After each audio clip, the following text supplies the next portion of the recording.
même très compliqué de produire des huîtres ici. Il faut adapter l'environnement de pousse au stade de pousse de l'huître et à la saison dans laquelle on se trouve. Et nous, on part d'un essaim qu'on achète en métropole et qui arrive ici à la taille de 6 mm et qu'on fait pousser sur nos parcs pendant à peu près 3 ans. 3 ou 4 arrivages par an et on le fait principalement en période d'hiver ici parce que l'eau est plus fraîche. Donc ça laisse plus de chance aux naissins de s'adapter au climat et d'avoir des chances de s'en sortir.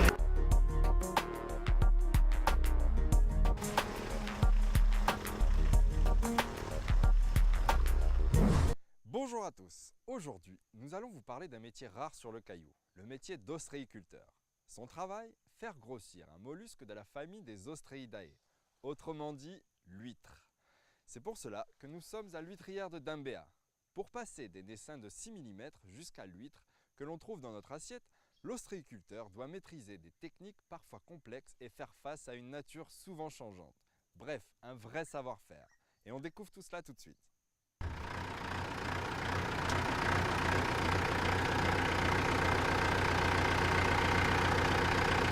Donc là, Loïc, on se rend où exactement? On va aller sur le parc Rivière. Ok. On va descendre le parc, on va aller faire du brassage de poche. Des naissins qu'on a reçus l'année dernière. Il faut brasser, démailler, sinon ça reste. Brasser, ça veut dire secouer, retourner. Recentrer les huîtres sur la poche. Démailler. Et là, la marée est en train de descendre, c'est l'idéal pour travailler. Hein. Voilà, c'est idéal pour travailler. Le maximum de la marée basse.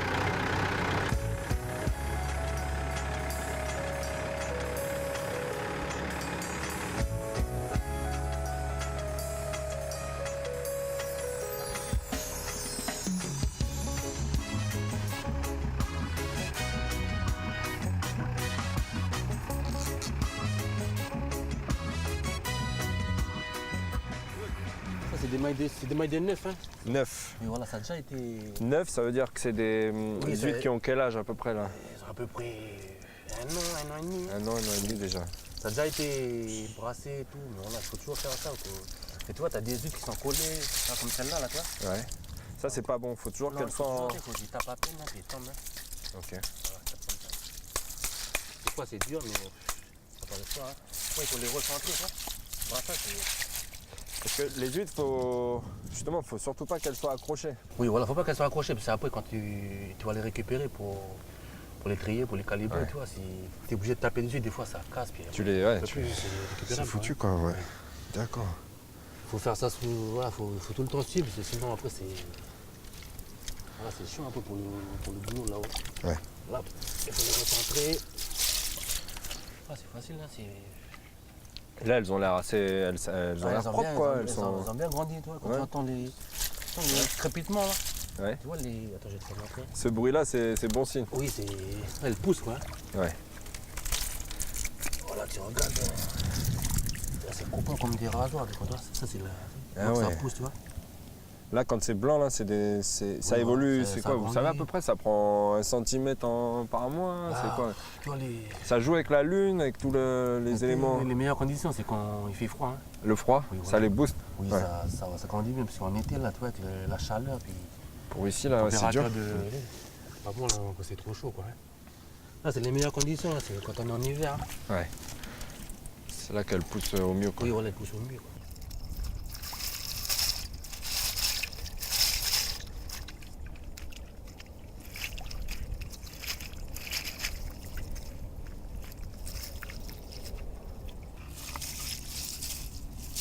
Voilà, on a des mailles de neuf jusqu'à peu près la rangée 10. Après, il peut y avoir des autres mailles, tu vois. Mais après, voilà, on les distingue, quoi. On ne peut pas mélanger, on ne peut pas regarder le fil dessus. Il va y avoir des naissins aussi, mais voilà, c'est. Mais ça, peu importe si elles sont plus près de la terre ou plus vers le large. Si, ça joue. Non, comment dire, il y a des rangées ou des colonnes, ça pousse mieux, quoi. Hein. Ouais. Oui, par exemple, voilà, là, on C5, hein. Les huîtres, elles poussent bien. Ça ici, fait que, là. voilà, nous, on met le maximum les mailles de 11 par là pour qu'elles grandissent bien. Ouais. Rendement. Ouais. Et c'est surtout que les huîtres, elles grandissent dans l'eau de mer, dans l'eau salée, pas dans l'eau saumâtre. Non. Ouais, il faut vraiment qu'elles aient de l'eau pleine, quoi, bien oxygénée, voilà. de l'eau de mer. Par exemple, là, tout à l'heure, quand on va sortir la marchandise, là, ça va être calibré, puis on va les mettre en bassin. Il faut que ça reste 24 heures en bassin pour la salinité de l'eau. Ok. est obligé de faire ça. Et là, à marée haute, ça monte jusqu'où ici? Ça monte jusqu'à la taille? Ça monte à peu près là. Ouais, donc elles sont bien immergées, quoi. Elles Elles sont sont bien vraiment immergées, dans le... Tu vois Ok. quasiment plus les filières. Ok.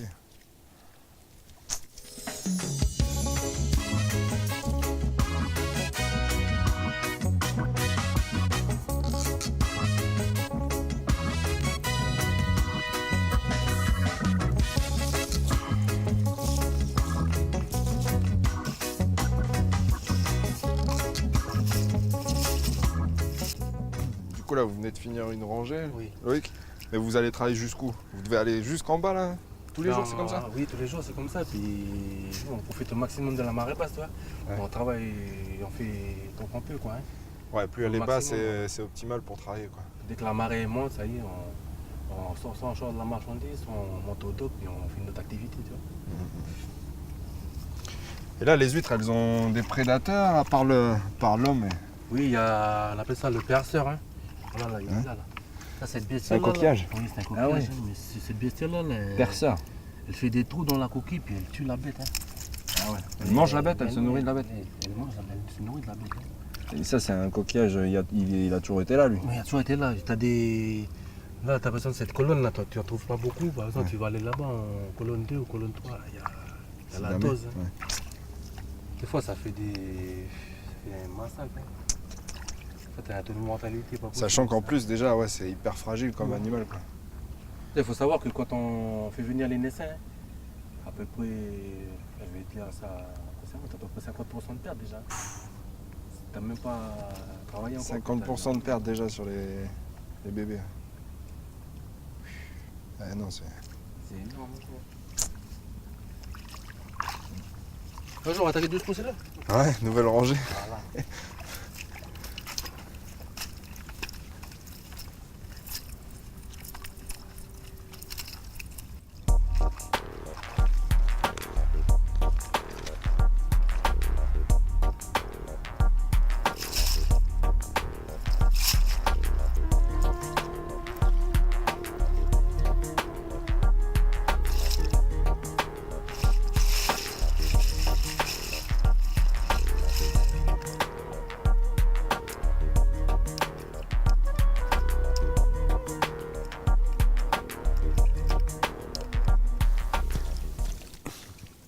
Guillaume. Oui. Bonjour, Salut Antoine, enchanté. enchanté. Ça va? Merci de nous recevoir. Avec plaisir. Dis-moi, tu es le patron de l'huîtrière de Dembéa. Tout à fait. On est venu en apprendre davantage sur ton exploitation. Ok. Et là, tu es en train de faire quoi concrètement en ce Alors moment-là? là, je suis en train de contrôler les naissins 2016, donc les petites huîtres qu'on a reçues en 2016. Les naissins, c'est les petits bébés huîtres Ouais. qu'on reçoit qui font 6 mm. Et voilà, et là je contrôle la pousse. Donc tu dis 2016, là ils ont 1 an, ces C'est naissins. ça, exactement. Ok. Ouais. En juillet, ils sont un petit peu plus, en rentrant en mai ou en juin. Ouais. Contrôler la pousse. Voilà. La pousse, c'est le stade le stade de grossissement en fait. Voilà, De maturité. la pousse. Donc quand on rentre en période de pousse, tu vois, on voit là la pousse qui a été faite cette année. Ça c'est 1 an. C'est ça à peu près. D'accord. Là, ça c'était l'année dernière. Ouais. De 6 mm, elles sont passées à cette taille-là. Là, cette année, on a cette taille-là. Elles vont pousser encore un petit peu pendant la période. Et l'année prochaine, elles vont finir à une taille commercialisable. Ok. Voilà. Et la pousse, c'est ça. Chaque jour, on a une petite dentelle qui se fait dessus.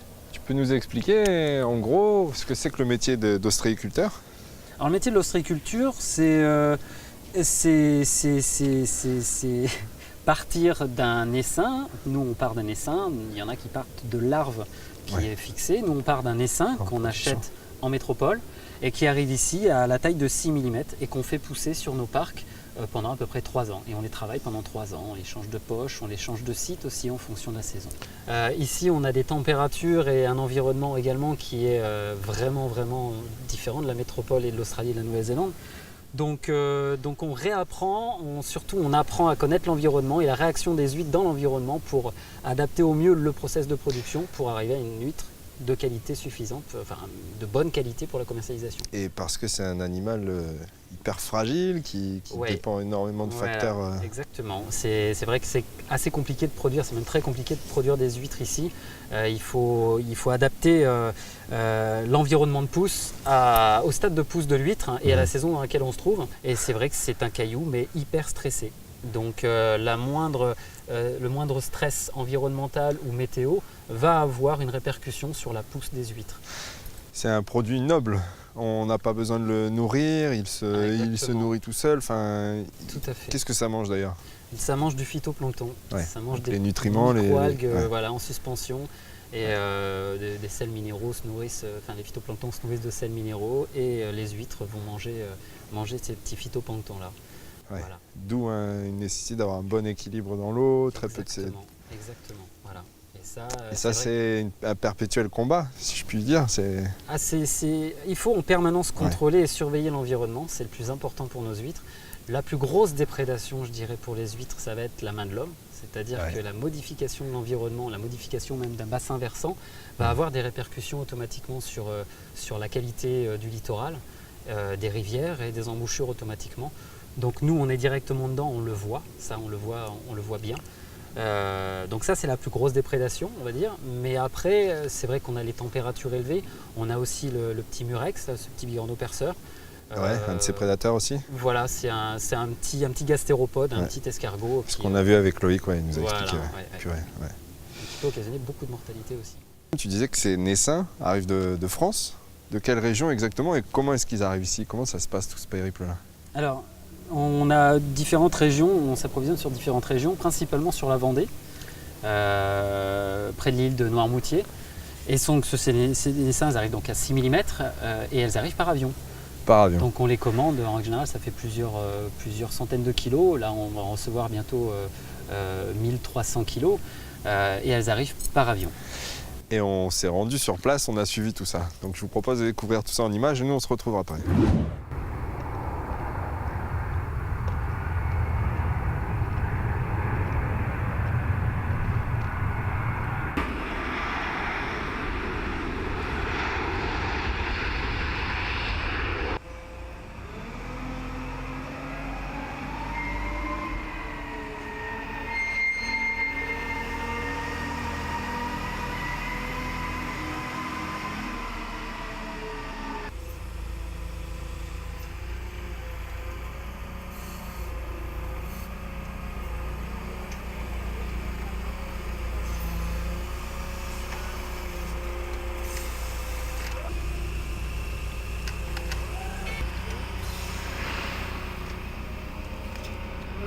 Voilà, ça c'est des huîtres qui arrivent de Vendée. Ça fait 24 heures qu'elles sont dans l'avion, elles sont passées par le Japon. Et maintenant il va falloir qu'on se dépêche pour les remettre à l'eau le plus vite possible. Il y a à peu près combien ici? Combien d'huîtres? Là on récupère 3,5 millions de bêtes ce soir. Et en tout, selon les années, on a entre 10 et 15 millions de bêtes qui arrivent. C'est tous les combien de temps en fait? On fait 3 ou 4 arrivages par an et on le fait principalement en période d'hiver ici parce que l'eau est plus fraîche. Donc ça laisse plus de chance aux naissins de s'adapter au climat et d'avoir des chances de s'en sortir.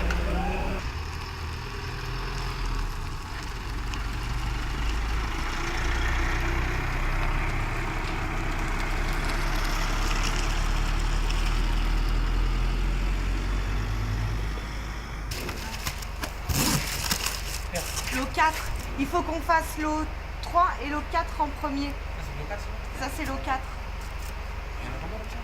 Et il n'y a que ça. C'est ça? Oui. Et ça c'est l'eau 1. Donc on va d'abord sortir ça là. Et ensuite on va ravancer, on va prendre jusqu'à dans le jumpy. Voilà, il est 23h30, on démarre notre journée de travail, on a une équipe renforcée pour la nuit. Et là maintenant ça va être un peu la course contre la montre parce qu'il faut qu'on arrive à remettre tous les naissins à l'eau avant que la marée soit trop haute. Voilà, donc là on va travailler jusqu'à 5h ou 6h.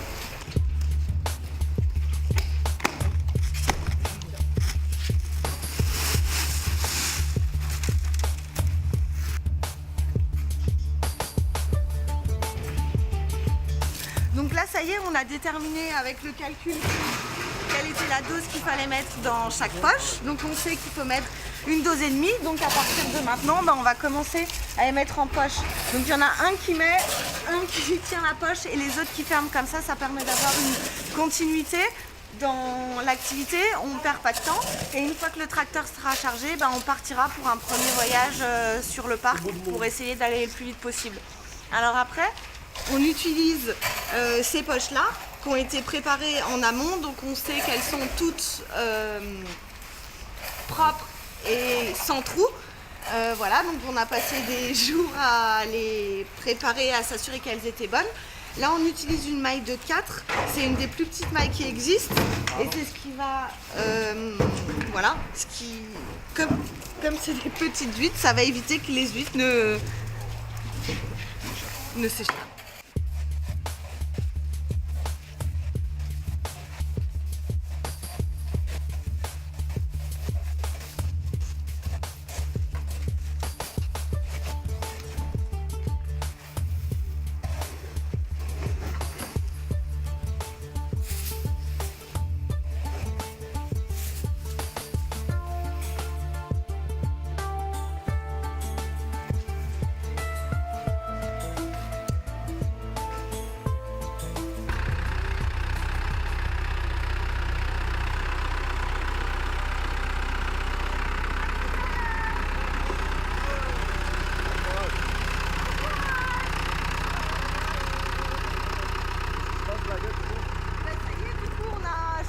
Le tracteur, donc ils vont partir pour le premier voyage.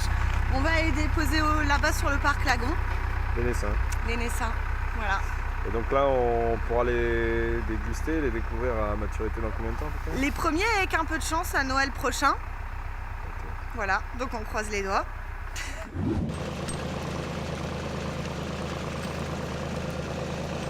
Sacrée machine, hein?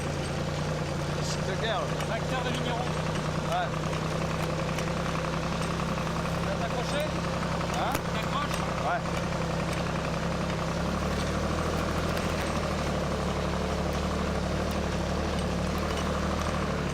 C'est un engin qui est spécifique ou non? C'est un truc récupéré? C'est spécifique pour les vignes, Ah oui, ok. pour faire le vin. Il va D'accord. se manger avec les huîtres. Ouais. Ça tout va C'est un avec. tracteur de vigneron. Ouais. Donc c'est haut sur pattes, ça évite de mouiller le moteur, tu vois, qui est à peu près 2 mètres de haut. Ok. Voilà. Et il est vieux. Il a son âge. Sacré bestiole. Donc nous voilà au dock. Voilà, le dock de tri. Le dock de tri. Donc là, qu'est-ce qui se passe concrètement? Donc toutes les huîtres qui sont sorties, qui sont à taille commercialisable, sont ramenées sous ce dock. Elles vont passer sur la table de tri, donc ça c'est la première étape. On va enlever toutes les huîtres qui sont trop petites, qui vont retourner en pousse sur le parc. Ok. Et les huîtres qui sont grosses seront calibrées, donc vont passer en machine, voilà, la calibreuse circulaire qui est juste derrière. D'accord. Là, il y a l'étape qu'on verra ensuite. Hein. Voilà, donc là on va retirer ces huîtres trop petites et les huîtres mortes, pardon. Et les huîtres Ok. mortes. Et là, donc Chantal, t'es en train de... Bonjour, pardon. Qui est toute seule. Ouais, je vois ça devant tout ça là. Et là, donc ouais, t'es en train de trier trois types de... 3 phases, c'est ça? Les mortes, Oui, les mortes. celles qui sont bonnes?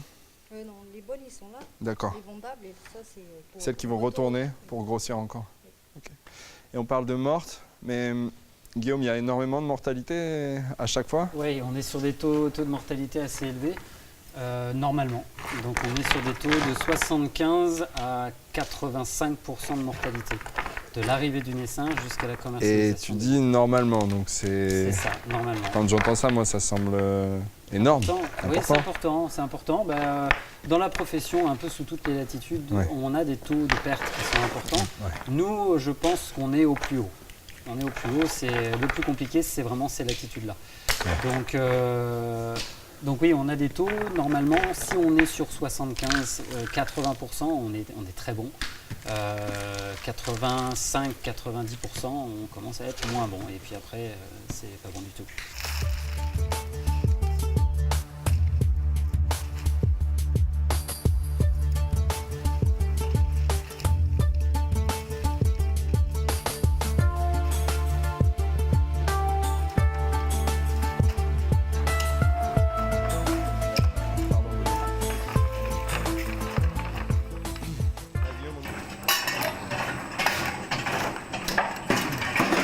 Donc là, Agathe, c'est toi qui es sur la calibreuse. Rebonjour.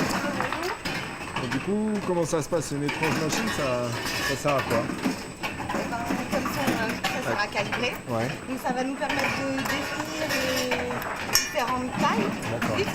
C'est elle qui fait ça automatiquement. Ouais. Là, dans D'accord. chaque petite pelle, en fait, il y a une balance. Ok. Nous, on a prédéfini des poids au départ. Et le calibrage, c'est par rapport à la taille, au Par poids? rapport au poids. Au poids surtout. Ouais. Ok. Au poids, donc on a des tranches de 20 grammes à peu près. Voilà, et donc en fonction de la taille de l'huître, ça va tomber dans un des bacs et c'est ce qui va nous permettre ensuite de les vendre sous l'un ou l'autre des numéros. Et alors là, c'est là qu'on arrive dans les bassins d'affinage. C'est ça. Du coup, on a 2 bassins en activité en ce moment. On a un bassin pour nos huîtres locales et on a un bassin pour nos huîtres Elle d'importation. reste combien de temps comme ça là? Du coup, ça c'est des huîtres qu'on laisse au minimum 48 heures pour leur permettre de s'affiner correctement. Je vais vous montrer après ça. Et ça, c'est la dernière phase avant qu'elle soit commercialisée, avant d'être emballée et vendue.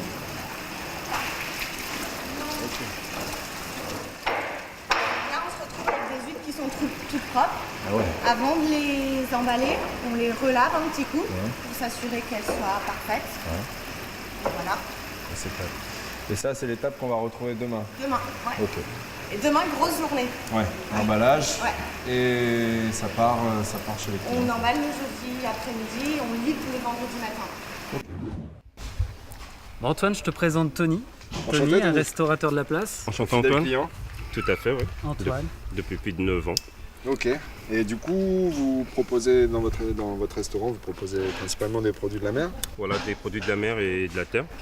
Et donc en l'occurrence, ça fait déjà plus de 8 ans qu'on travaille les huîtres de Dumber. Pourquoi ces huîtres? Parce que c'est les meilleurs des territoires, c'est les seuls. Et puis bon voilà, quoi, c'est les produits locaux. Au départ, c'est vrai que quand il a commencé à lancer le produit, tout le monde était un petit peu sceptique. Mais c'est vrai qu'au fil du temps, ils se sont acharnés, le produit s'est bonifié et les clients s'en sont rendus compte. Il n'y avait pas photo. Et, je peux me targuer de dire que même quand ça a été difficile, on a toujours été présent et on a soutenu Guillaume dans la production locale, quoi. Donc, Et on arrive aujourd'hui à un produit de qualité, quoi. Tout à fait. Fidèle Oui. Je suis amateur d'huîtres et je peux dire que oui, elles sont très très bonnes. Ok. C'est gentil. Guillaume, justement, on parle de ces huîtres. Oui. Vous avez expliqué, là, on a découvert ça au long du reportage, mais qu'elles viennent de France. Alors, Pourquoi pas des huîtres de Nouvelle-Zélande, par exemple, qui est un pays plus proche? Ce serait peut-être plus facile de...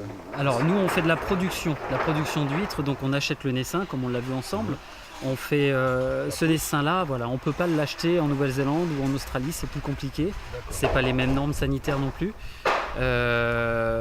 Voilà, donc on fait la production locale, ça c'est notre métier. Maintenant, pour éviter les baisses de production et lisser les distributions toute l'année, on a été obligé de faire appel quand même à l'importation aux huîtres de Nouvelle-Zélande. D'accord, donc vous vendez quand même de l'huître de Nouvelle-Zélande. Exactement, on fait également de l'huître de Nouvelle-Zélande. Et ce partenariat, entre guillemets, comme il disait, il nous a soutenus.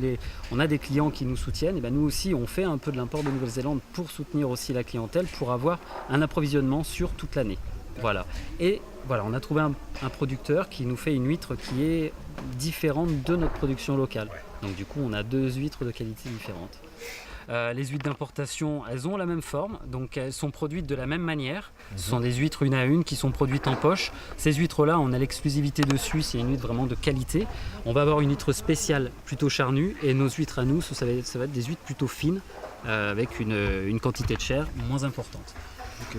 Alors pour l'ouverture de l'huître, je donne des petits conseils. Donc là, on est sur les 2/3 de l'huître à peu près avec la charnière dans la main. Ok. Tu insères ton couteau et là, tu coupes Le tendon. le tendon à cet endroit-là. Ok. Voilà, tu bloques avec ton doigt pour la tenir ouverte. Ouais. Tu coupes le muscle pour récupérer le chapeau et là tu ouvres et tu as ton huître à plat. Voilà, j'ai un petit peu raté, Magnifique. mais voilà, donc ça c'est l'huître Là, on a locale. vraiment, elle est quoi? Comment on peut dire? Elle est charnue? Elle est plutôt fine. Elle est plutôt fine, hein, Tony. Toi, tu connais un peu les produits. On est sur une huître qui n'est pas non plus extrêmement fine. Hein, Fine, il y a encore plus. Voilà, il y a encore plus fin que ça. Plus fin, ouais. Elle a même une couleur un petit peu bleutée sur les. Tu vois la couleur un peu bleutée? lamelles, là, Voilà. Donc ça, c'est les algues en fait caractéristiques de Calédonie qui donnent cette petite couleur-là. Ok. Ça peut être encore plus bleu que ça. C'est des navicules en fait hein, qui donnent ça, des micro-algues. Là, je vais vous ouvrir une huître d'importation, comme ça on va tout de suite voir la différence. Et puis après, on passe à la dégustation. Elles sont un petit peu dures. Elles ont voyagé, c'est pour ça. C'est ça, là, elles sont. Voilà, alors là, tu vois, on voit tout de suite la différence. C'est plus costaud là déjà. On voit tout de suite la différence avec une huître Plus qui blanc. sera beaucoup plus charnue. Alors Charnu. plus blanc, c'est de la graisse. Faut pas confondre avec la laitance, donc le lait. Ouais. Là, quand on coupe, on voit que ça reste consistant à l'intérieur. Donc ça, c'est vraiment de la graisse. On va avoir un goût un peu sucré et une chair. Donc la chair va être un peu croquante, contrairement à la laitance qui va avoir une amertume en bouche. Et on va avoir la laitance qui va se propager en bouche dès qu'on va la manger. Voilà, donc on a les deux huîtres. Tu veux goûter? Avec Laquelle? plaisir. D'abord l'import, d'abord la Ouais, locale. d'abord l'import peut-être. Allez, vas-y. Elle est costaud. Elle est un peu costaud, ouais. Ok. Donc ça, ce sont les huîtres spéciales, avec un taux de chair très important. Elles sont des super qualités d'huîtres. Tu peux voir la couleur de la nacre. Très charnu, mais c'est vrai qu'on sent le côté sucré. Ah, tu sens le côté sucré? Ouais, voilà, c'est ça. Très bon. Alors une huître charnue ne va pas collecter le sel comme une huître fine, qui va être plus en eau, qui aura plus d'eau à l'intérieur. Une huître fine aura plus d'eau. Ouais, donc tu vas sentir radicalement la différence. Tu vas sentir le côté un peu iodé que tu auras peut-être moins sur l'huître de Nouvelle-Zélande. Donc là, on est sur les huîtres d'en bas. Exactement, on est sur des huîtres locales. Alors celles-ci viennent peut-être de Saint-Vincent, faut que je regarde dans les stocks. Tu sens la différence? Beaucoup plus. Bon, c'est très bon. C'est super bon. Merci à vous, Guillaume. Merci de nous avoir ouvert vos portes et d'avoir pu découvrir un peu l'envers du décor de l'ostréiculture. Et puis, j'espère que ça vous a plu. Et nous, on se donne rendez-vous pour un prochain numéro d'Entre Terre et Mer. À bientôt!